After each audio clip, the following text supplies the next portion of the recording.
9 point. Oh, nagkakaroon ng kuryente oh. 8 point ano na. Gumagalaw siya. Charge natin.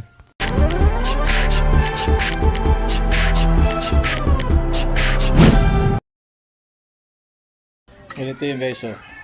Pag may mga battery kayong sira dyan, katulad sa akin, sira na to eh. Tinapo lang nga to eh. Itapon nyo lang yung ano niya laman. Tapos papalitan nyo lang nito. Yan. Pupunuin nyo dito. Kailangan injection sana ang gagamitin eh. Walang injection. Gumawa na lang ako noong sa sito na dinugtong ko dito sa ano ng drops. Ganun ko siya sa loob. Yan. Tapos bigain. Yan, pag may laman, ilagay dito. Ito na lang yan, hanggang mapuno. Yan.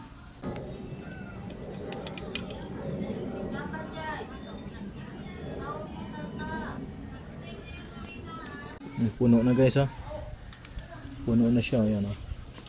Stack pa natin yan siya and then i-charge natin.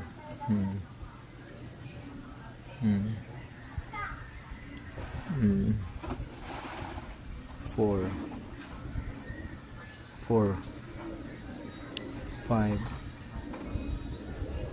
6. Pag nagkakakurinti na yan, hindi na yan siya basta-basta natatanggal. Yan. I-charge muna natin eh. Ay ano muna natin, testiran. May battery ba ito?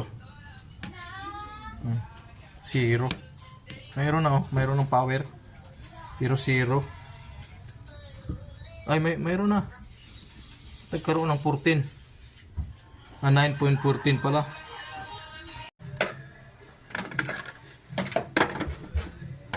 Pagka nasagad na yan, malalaman na natin yan.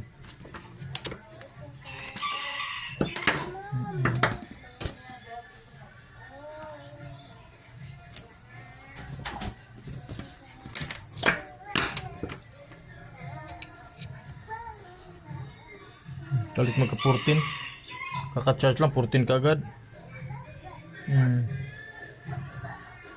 14 ang battery. Maganda to da. Ano? Kumalo na ng 14.4. Pwede nilagay sa motor. Natakpan na yan. May glow yan eh. Pwede na yan. Under ng motor yan eh. 14.5.